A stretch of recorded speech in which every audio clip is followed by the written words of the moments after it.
Ladies and gentlemen, good day and welcome to South Indian Bank Q3 FY26 earnings conference call hosted by ICICI Securities Limited. As a reminder, all participant lines will be in the listen-only mode, and there will be an opportunity for you to ask questions after the presentation concludes. Should you need assistance during this conference call, please signal an operator by pressing star, then 0 on your touch-tone phone. Please note that this conference is being recorded. I now hand the conference over to Mr. Jai Mundra from ICICI Securities Limited. Thank you and over to you, sir. Yeah, hi, thanks, Ikra. Good afternoon, everyone, and thanks for joining the call. On behalf of ICICI Securities, we welcome you all to Q3 FY26 post-earnings conference call of South Indian Bank. From the management side, we have with us Mr. P.R. Seshadri, MD and CEO, Mr. Dolphy Jose, Executive Director, Mr. Anto George T., Chief Operating Officer, Mr. Vinod Francis, the CFO, and Mr. Jimmy Matthew, GM and Company Secretary, and other senior officials. I'll now hand the conference over to management for their opening remarks, post which we can start the Q&A session. Thank you, and over to you, sir. Thank you very much, Jai. Thank you all for joining our call today. As Jai has mentioned, I'm joined by all the colleagues that Jai mentioned in the opening remarks in the room with me and on the phone lines elsewhere. Once again, thank you very much for joining us today. Let me start this call by highlighting our performance for the quarter ended December. The bank declared a net profit of 374 crores for the quarter, registering a growth of 9% compared with 342 crores in Q3 FY25. Total deposits grew by 12% to 118,211 crores from 105,387 crores on a YOY basis. Gross advances grew by 11.3% to 96,764 crores from 86,966 crores on a YOY basis. During March 2025, the bank had technically written off rupees 900 crores. Had it not been done, the YOY growth for this quarter would have been 12.4%. Total business for the bank grew by 12% to 214,975 crores. Pre-provisioning operating profit for the quarter grew by 11% to 585 crores from rupees 529 crores. Net interest margin for the quarter stood at 2.86%, which is an improvement of 6 basis points on a sequential basis. The bank declared a return on assets of 1.7% and return on equity of 13.49% for the December quarter. Capital adequacy ratio for the bank is at 17.84%, and the Tier 1 ratio stands at 16.88% as at December 31st, 2025. The CASA balances grew by 15% year-on-year to 37,640 crores versus the earlier figure of 32,830 crores. Provision coverage ratio, excluding write-off, improved by 1,177 basis points YOY to reach 83.5%, and PCR, including write-off, improved to 91.57% during Q3 FY26. The bank declared a return on assets of 1.07% and return on equity of 13.49% for the December quarter. Slippage ratio reduced by 17 basis points from 33 basis points in Q3 FY25 to 16 basis points in Q3 FY26. Overall, gross NPA reduced by 163 basis points from 4.3% to 2.67% on a YOY basis. Net NPA reduced by 80 basis points from 1.25% to 45 basis points on a YOY basis. Let me now take you through the other operational and financial performance indicators of the bank. We continue to grow our gold loan business, which now stands at 21,303 crores with an average LTV of approximately 55%. This includes portfolios that may have been acquired by the bank and an average ticket size of approximately 2.46 lakhs. The gold loan book grew on an annualized basis by 26%. We continue our focus on MSME and retail.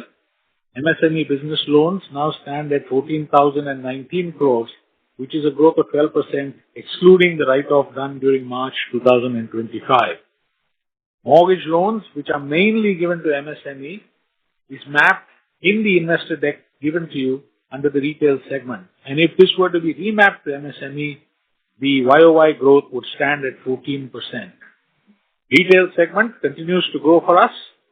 It has grown YOY at 23%. The home loan book, as at December 2025, is 8,430 crores. The auto loan book is 2,393 crores.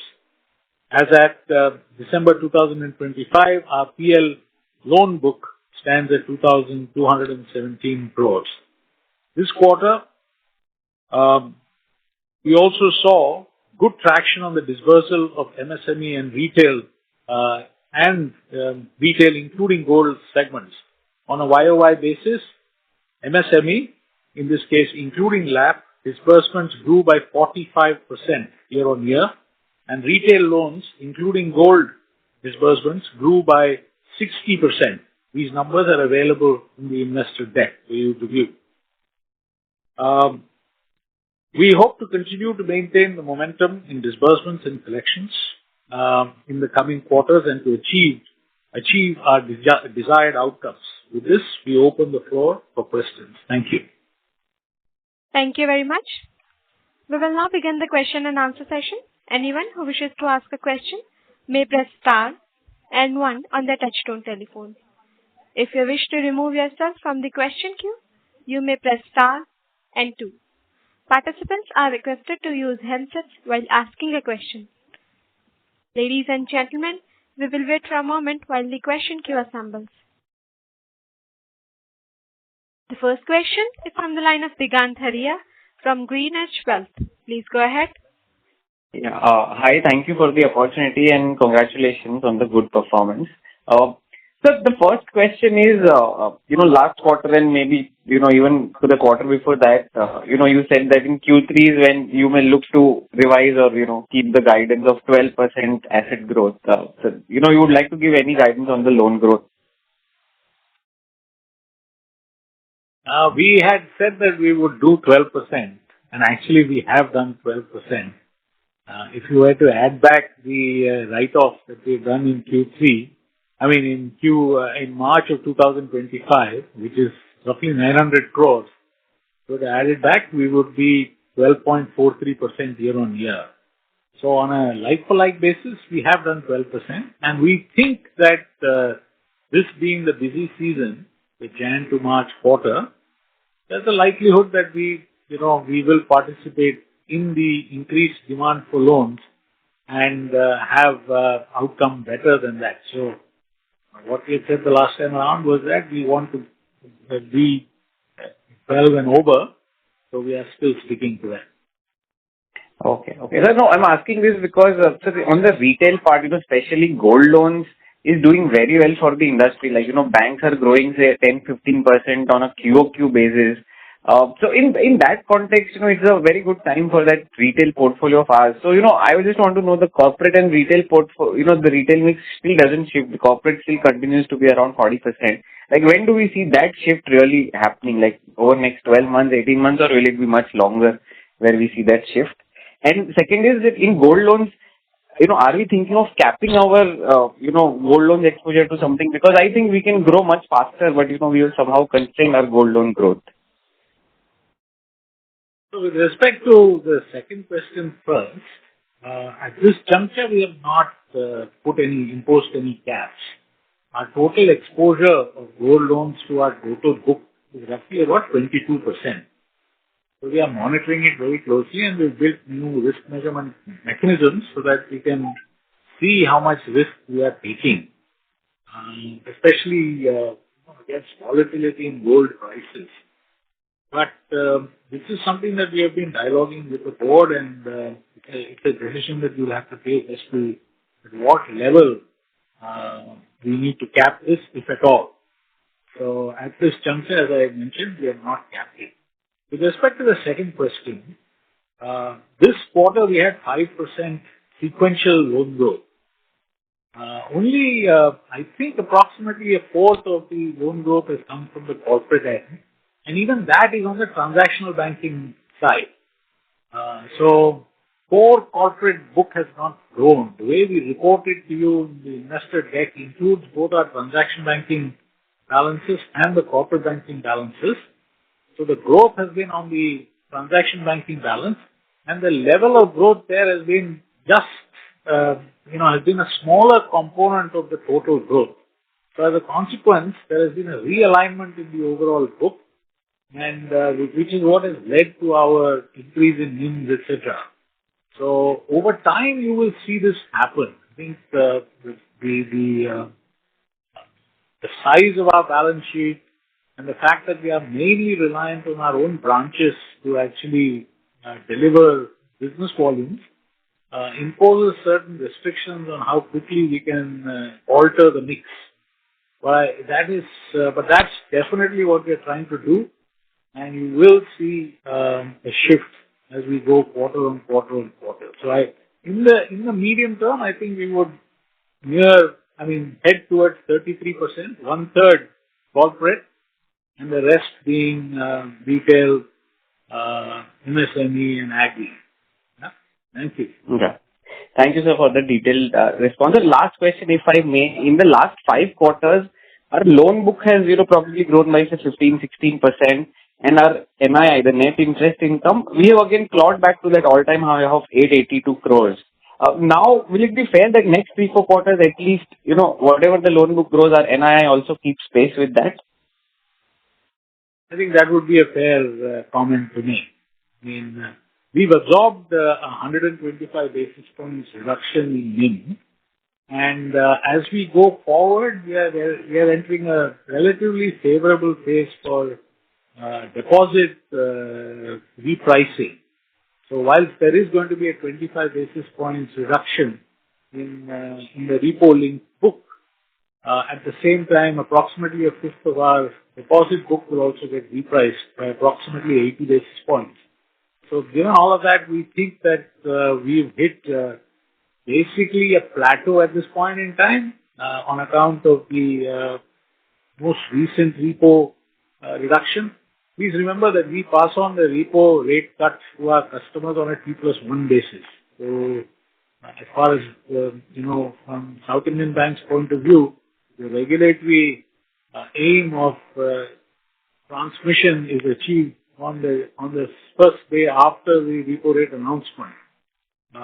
So therefore, the full impact of the 25 basis points will be felt by us this quarter. But we think that we should be able to sort of manage that on account of repricing in the deposit book. There will, of course, be this overhang of the repo rate cut, but having said that, we don't think it should materially alter our NIMs for the quarter. And going forward, subject, of course, to no further repo rate cuts, we think that the net interest margin that we report will start climbing as the book starts climbing. Perfect. Thank you. All the best, sir. Thank you.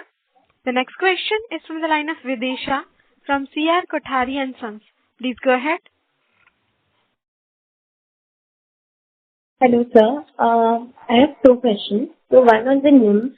So what kind of NIM margins do we expect ahead, and what will be the contributor to the same? Like in this quarter, we saw that the yield that you charged, that also dropped, while the cost of borrowing rose slightly. So what is the NIM trajectory expected here?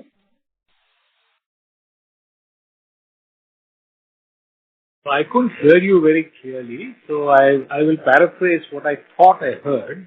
you said that you want to know where the NIMs will be, and Right. you are asking, uh, you know, cost of our borrowings. I think that is the second question that you asked.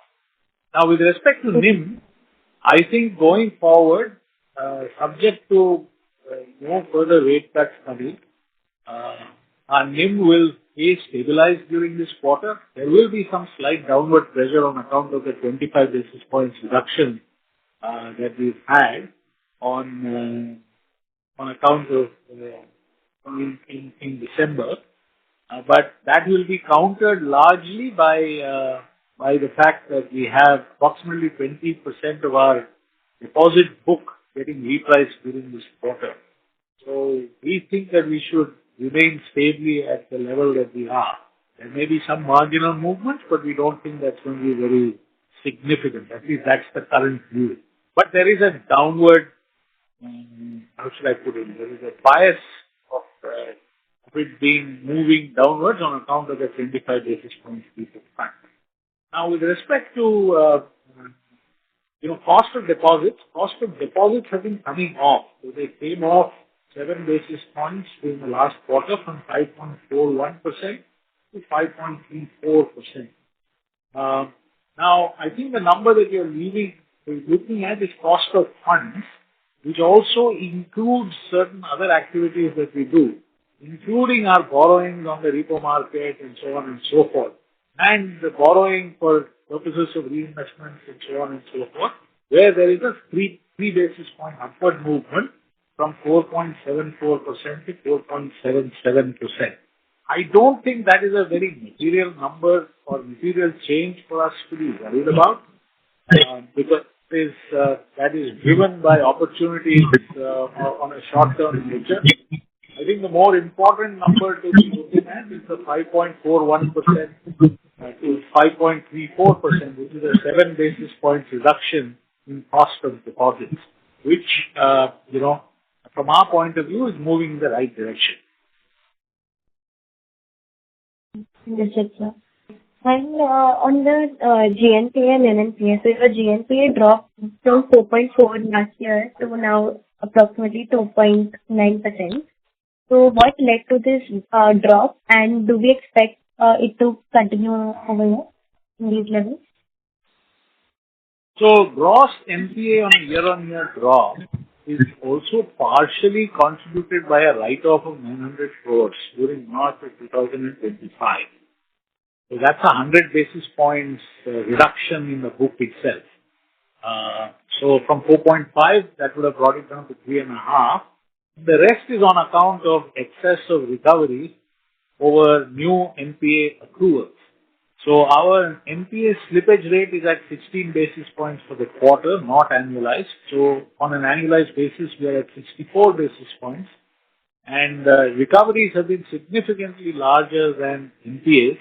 And as a consequence of which, these numbers move in the direction that you mentioned. All right. So we expect it to stabilize at these levels coming ahead? We expect these numbers to continue to improve in the near term. So you will see them trending downwards. Thanks, and all the best to you, sir. Thank you. The next question is from the line of Jai Mundra from ICICI Securities. Please go ahead. Yeah, hi, sir. Sir, I wanted to check for the last 8-9 quarters, so maybe 10 quarters, we have done ROA at 1%, nearly 1% or maybe 1.05%. With now NIM pressure behind, hopefully, and growth also picking up in gold and MSME, how far are we from, let us say, maybe 1.3 kind of an ROA, depending on the loan mix? Or you think that, the current run rate will continue, and, where are we on, step up on ROA? Thank you. Thanks, Jay. We far as we are concerned, I think we will operate in the 100 to 115 basis points in the near term. I think there will be quarters in which there are other income sources that take us upwards. But I think what is going to happen is as the NIM sort of stabilizes and there are no further rate actions from the Reserve Bank of India, at that point in time, because of the robust portfolio growth that we are having, we will see return on assets inching upwards. So I would, if I were to hazard a guess, in a 12-month period, we should end the 12th month at about 1.15 to 1.2 or thereabouts. Beyond that, I am not at, I do not have a crystal ball to give you a view as to when we'll hit 1.3 and so on.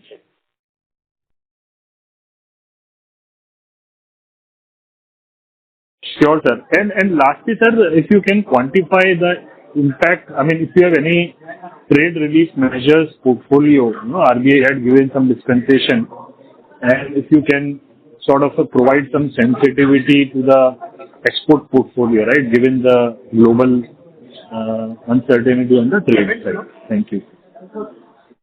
So, good question. We were not getting too many requests for, accessing that, those reliefs that the Government of India had provided. We are now beginning to get a few. So, as of this moment, I think about 16 of our customers have asked us to take a look at, whether they can access this funding source. The exact quantum of that, I do not have at this point in time. But from our point of view, the portfolio is continuing to look robust. We are not seeing any trend lines that are worrying right now. Obviously, all these exporters had orders that they fulfilled, and I think the importers also had certain commitments, or they also had inability to actually switch suppliers very quickly because of the fact that the current Indian suppliers were certified and were producing to a particular standard and so on and so forth. So, but if this situation were to continue in the long run, I guess, given the steepness of the tariff, alternate sources will be found by the importers. So therefore, these persons will take an impact. The situation is that the new credit that is being provided under the new scheme provides for an ROI advantage to the customer, and many customers are also trying to access that on account of the fact that it gives an interest rate benefit. So I'm not entirely in a position to isolate, how many of these customers see this request as a potential method of dealing with stress, and how many of them are seeing it as a method of actually reducing their carrying cost of debt. So it's a mixture of both. We are looking at it very closely, and as of this juncture, as I said earlier, we don't see any material deterioration in our portfolio. Sure. Thank you, sir. All the very best.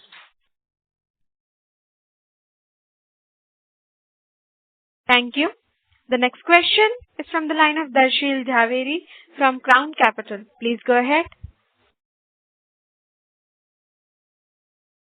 Hello. Good evening, sir. Thank you so much for taking my question. So some of my questions have already been answered. So just wanted to know what kind of, what's our guidance in terms of credit cost for this year and maybe next year, if you can, help us understand that.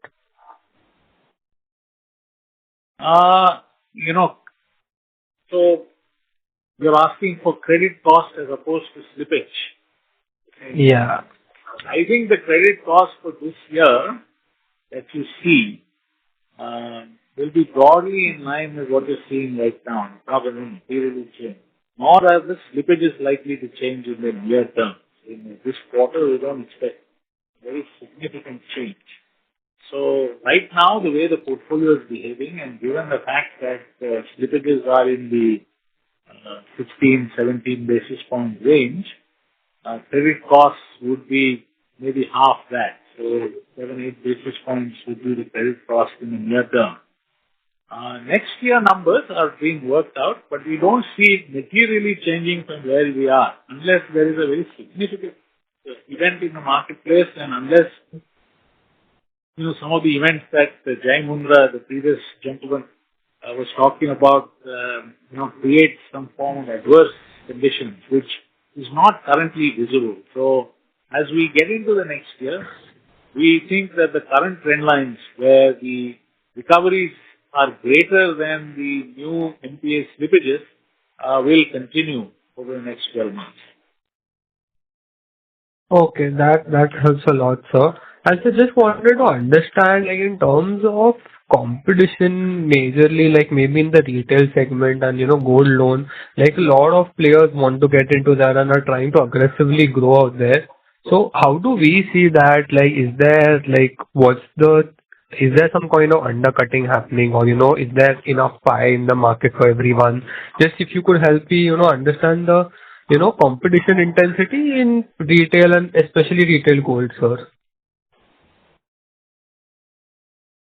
I think, what we've done during the year is we've broadened our product palette. We've increased the types of offerings that we have. We've taken advantage of the new RBI regulation that allows us to do loans for productive purposes where the LTV caps can be relaxed a little bit. So we built our new systems, new processes, etc., which has enabled us to compete more effectively in the marketplace. We are now launching ULI-based ACC Agri in Tamil Nadu, Andhra Pradesh, Telangana, and Karnataka. We're starting with Tamil Nadu and then we'll roll it across to other regions as well. So we've increased the product types that we have, which is enabling us to sort of compete more efficiently.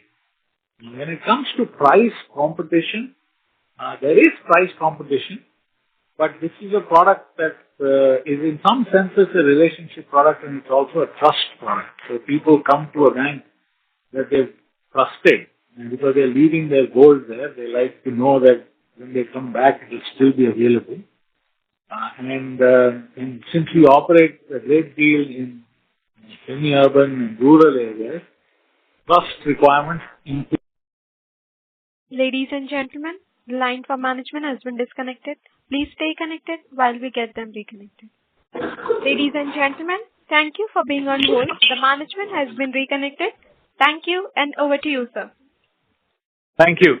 I tried answering the earlier question. I don't know whether I answered it fully because I kept talking and I didn't know whether I was disconnected. So maybe you could tell me where we heard till I think the trust of the customer is there, so that's why gold loan there is no there's less that's our USP. I think till that we've heard, sir. Okay, so I think trust is an important element, and the fact that we've been around in those geographies for a long time, which is a part of trust, I guess, is also an important element. And plus processes, if you've got the processes down pat, then it helps. We write approximately 3,000 to 4,000 gold loans a day. So when you are doing those volumes, you need to do them relatively efficiently. And I think those are areas where we've spent some time and energy sort of getting things right. So pricing competition is there. I'm not saying it is not there, but it's not insurmountable.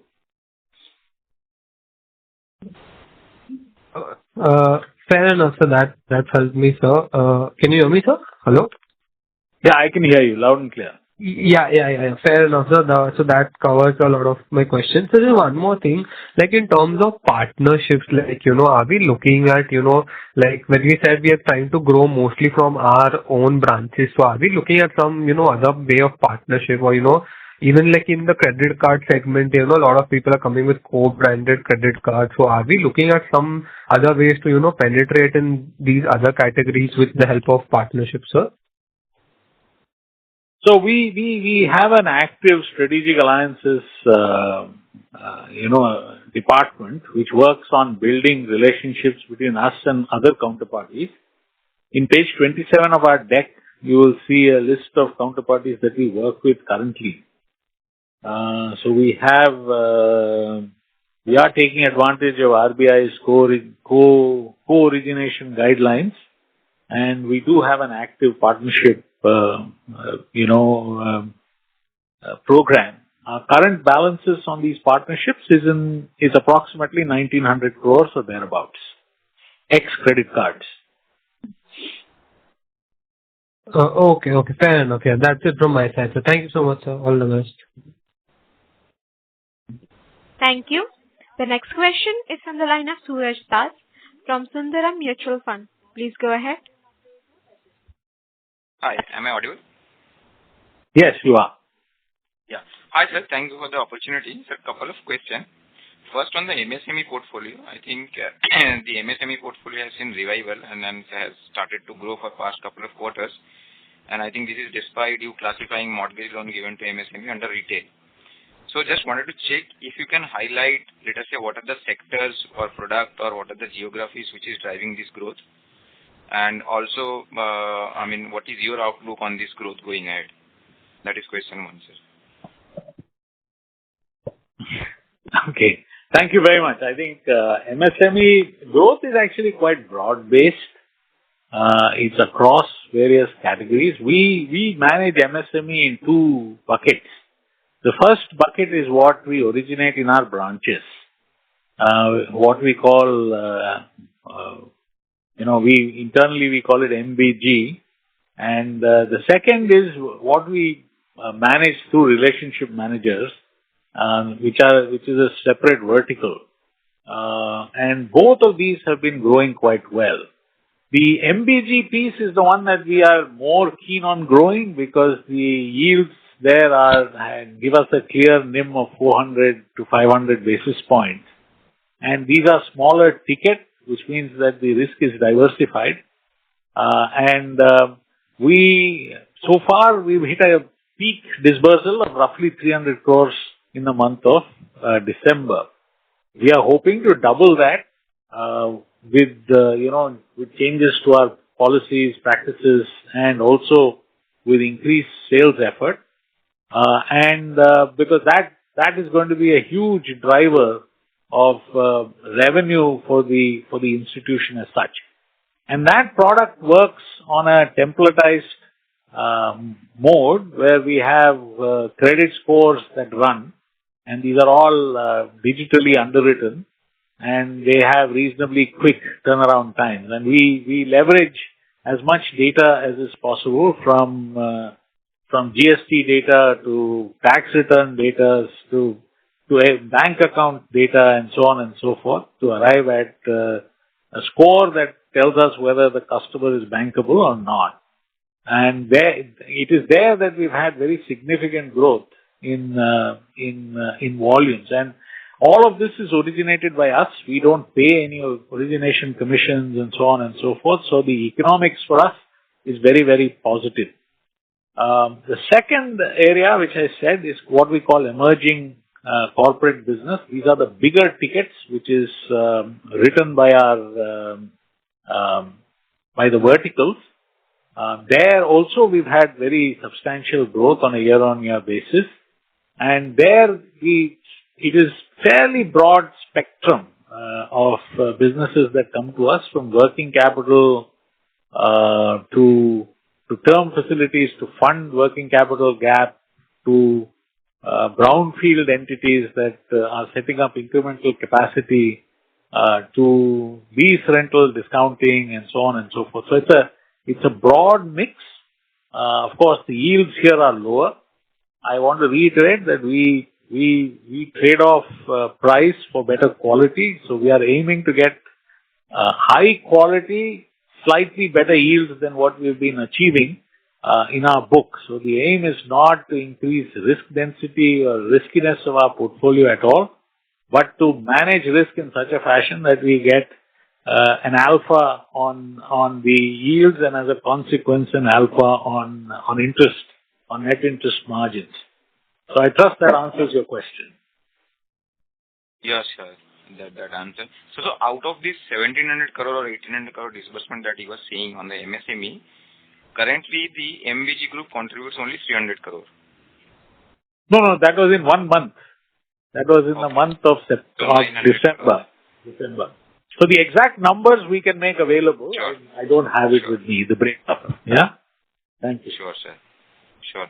So the second question is on the housing side. I mean, while the LAP portfolio is doing well, the housing finance growth seems to be a bit volatile. I think this quarter it has again degrown. The growth has been negative on a QOQ basis. Sir, is this a function of portfolio buyout or something like that, or what is the rationale, sir? Or probably what are... There are two things that were driving it. One is, yes, there is some portfolio transactions that IBPC stroke portfolio buyout transactions which are reflected in one period and not in another.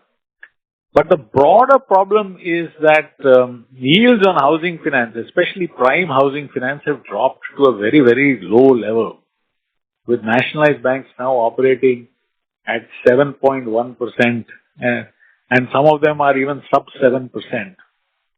So we, during this quarter, because of the repo rate cut in the month of December, were, from a management standpoint, wondering whether we wish to participate or didn't wish to participate, and if we wish to participate, at what level we wish to participate. Now, housing loans are very, very price sensitive. A good housing loan customer will go where the prices are lowest. So, as a consequence of that, we did lose volume in December. And I think, frankly, strategically, we have to decide at what levels we wish to participate here. And at those levels, the business may or may not be available in the type that we want to do. So that's one of the reasons why this has happened. Sure, sir. Got it. The third question is, in terms of, let us say, the entire co-lending partnership that you have, at present, what is the mix of the co-lending partner in the disbursement for the, let us say, the retail segment, saying gold loan or unsecured retail, this Amazon tie-up, Axio Pay tie-up, or on the overall, let us say, how much portfolio buyout you do? We can make that available. It's not readily available with me. We can get the data and give it to you. The overall book size is roughly approximately 1900 crores. A fair chunk of it is going to be gold. So roughly about 1500 crores to my estimation will be gold. And the rest would be unsecured and housing. So that's where we are at this point. But the disbursal numbers are not readily available. Sure, sir. I'll get in touch offline. And the last question, in terms of this non-interest income, the other line item, I mean on the investor deck 32, the other line item is almost 40-50% of your overall non-interest income. And that has been the case for last few quarters. Sir, any specific line item which contributes the more here? I turn this over to my colleague, Vinod Francis, our CFO, to answer this question for you. Thank you. Yeah. Good afternoon. So, two major items that comes is, one is the income what we derive from the bank assurance business, and the other one is recovery from the technically written off accounts. These are the two major line items that constitute in that other income others. Okay, sure. Got it, sure. Thank you so much. Okay, thank you. Thank you. The next question is from the line of Darshan Deora from Invest Group. Please go ahead. Yeah, thank you for the opportunity. Just had a question on this MSME loans. I was looking at slide number 15 of the presentation. Where you've given that table, giving a breakdown of the MSME loans. So just want to understand, so in one row we have MSME, SME loans, about 9,800 crores. And the other, there's another row that says other. So is the first one, what sir was explaining, the MBG group, and the second one, the relationship managed loans? Is that the breakup? Okay. So, we've sort of broken it down the way we report it to the Reserve Bank of India nowadays to meet priority sector requirement. We need Udyam Aadhaar numbers. So the first number, MSME/SME, has those appropriate, identifiers to prove that they are MSME. Second category does not have files. They are MSMEs, they don't have those, so therefore it's been reported separately. It also includes some transaction banking products, basically bills discounted against LCs, also is a part of the second. So, if we were to just, take the split of the MBG versus what you had called out as the emerging corporate business, what would the split be? We'll make that available. Give us a few minutes to give you the details. And going forward, we'll present it in the deck. Yeah, it would be great if, we could even include the mortgage business, which you said is being shown under detail. Just for, I understand this is for RBI classification purposes, but just, for the investors to also understand. Because I believe the company has put a lot of effort in terms of retraining employees, etc. So just wanted to, see that how that is progressing. Any color you can share on that as well, like, the efforts and the investments we have made, both on the employee side as well as the technology side. How is that progressing in terms of traction? So we've spent a lot of time and energy re-architecting our processes as well as our systems. So in the deck, you will see a lot of new systems that have gone live over the last 24 months or so. These are all for different products. We have different systems. So for working capital facilities to small businesses, we have something called GST Power. For LAP, we have something called LAP Power. These are all journeys in a fully digital mode that enable people to actually navigate this and get outcomes reasonably quickly. So those have been live now for a long period of time, and our people have gotten used to them. We've also been spending a lot of time and energy retraining our staff. We've been sending our folks for intensive classroom sessions outside of our offices in third-party locations so that they can learn more about MSME businesses. So those are all now beginning to pay off because our people are now slightly better educated on the needs of MSMEs. So we will break up the slide, show you the difference between the emerging corporates as well as our branch-based businesses in the succeeding quarters so that information is available to everybody. Great. That would be much appreciated. And my second question was just regarding the overall loan growth. So we are going as per our guidance. We've hit roughly the 12% figure. What will it take for us to sort of move to the next orbit, like to move towards the 15% loan growth figure? I think we have to trade this off. We have to figure out whether that is better for us or to remain at this 12% level. So if you were to look at our cost of money, it's actually lower than many of our peers. So we have a natural funding advantage. If we were to start growing very rapidly, we lose that because we'll have to offer deposit rates which are similar to the deposit rates offered by other people. Right now, we are priced 15 basis points lower than our larger peer in our main market. So even with that pricing disadvantage, we grow at about 12%. So strategy that we are currently following is to grow at this level, but grow the retail MSME gold much faster, which means that over time, corporate will start shrinking. That we believe will have a bigger delta on the NIMs and profitability for the institution. There will come a point in time where our ability to grow will be significantly higher than what it is currently, at which point in time we will step up.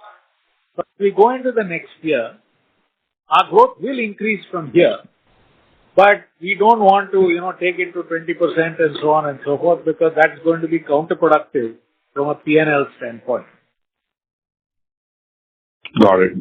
That was very helpful, and wish you and the team best of luck for the next quarter. Thank you. Thank you. Requesting the management members to please speak a little louder, as when you're speaking, then there is some buzzing sound is coming from your line. Please increase your device's volume, sir. Yes, ma'am. Can you hear me now? Yes, sir. Yeah. It is clear now. Thank you, sir. Thank you. The next question is from the line of Parth M. from 361 Capital. Please go ahead. Thanks a lot. So my first question is, has been declining. Sorry to interrupt, Parth. We are unable to hear you. Hi, ma'am. Can you hear me now? Yeah, please go ahead. Yeah. So for my first question is that your credit card book has been consistently declining. What exactly is happening? Like delinquencies, or are we rejigging that portfolio? That's my question one. Second is interest on income from investments. At around 490 is highest level. So what exactly is driving this? And my third question is, slippages within the retail portfolio from the new book, I think, at around 93 crores for the quarter, slightly higher than previous quarter. So which segments are driving this? Those are my three questions. Okay, with respect to the cards business, as you're aware, we had a relationship with an external counterparty who was providing all the services associated with the cards business. And from March of 2024 onwards, fresh issuances have been stopped. We had engaged with both the counterparty as well as the regulator to try and have it restarted, but we have not had any success on that front. So we are at this point in time working on alternate strategies as to how we can re-enter the cards business. Now that's point number one. Point number two, we couldn't quite hear what you said. So I will go directly to point number three and then come back to point number two. Now, majority of the losses that we had in the new book, roughly half of it is from the credit card business, and a small portion of it is also from our portfolio buyouts. So we did see elevated losses on portfolios acquired by us by way of a DA transaction in the past. So this has been a significant increase in those losses that we noticed, which is embedded in the 155 crores of slippages that we had in the quarter. 17 crores comes from portfolio purchases made, which is actually quite a small portfolio. So we are looking into it carefully to understand if there are any issues that we need to be worried about. The rest of it is coming from personal loans and other such products. So those are non-material. So to repeat, 50% comes from credit cards, 17 crores come from portfolio buyout, the rest is personal loan and other such products. Can you hear me? Yeah, sure, sir. And my last question on interest on income from investments of 497 crores. Okay, that is the one that we were not able to hear. Okay, so I'll repeat. Income from interest on investments. What exactly is driving this? Because at 497 crores, it's highest in the last 8 to 12 quarters. That's because the investment book itself has grown quite considerably. So if you see the investment book, last quarter it grew by about 7,000 crores or so. And it has, while it shrunk a little bit between the prior quarter and this quarter, it is still at an elevated level. So consequently, we are getting higher interest coming in that in those lines. Sure, sir. Thanks. Thank you. Thank you. The next question is from the line of Bhavya Sanghvi from Alchemy Capital. Please go ahead. Thank you for the opportunity, sir. My question is regarding the CD ratio. So we've seen that the CD ratio has been inching up quite well. So I wanted to get a sense from you as to what would be the sustainable level that a bank is thinking to take this. And a connected question is how the bank is thinking on the liability side growth to support the deposits, as the growth of deposit has been 6% CAGR in the last 3 years, to fund the loan book growth in the future. Thank you.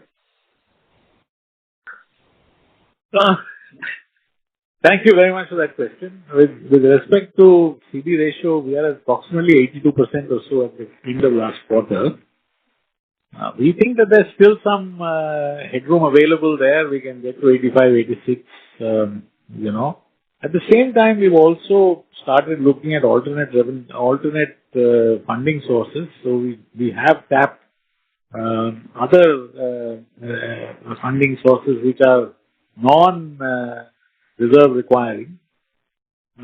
But from a liquidity management standpoint, I think we've done reasonably well. While CAGR over the 3-year period may be low, year on year our liabilities have grown approximately 12%, at the same ballpark range as our assets have grown. And as I mentioned earlier, we are growing this while keeping our costs of deposits under tight check.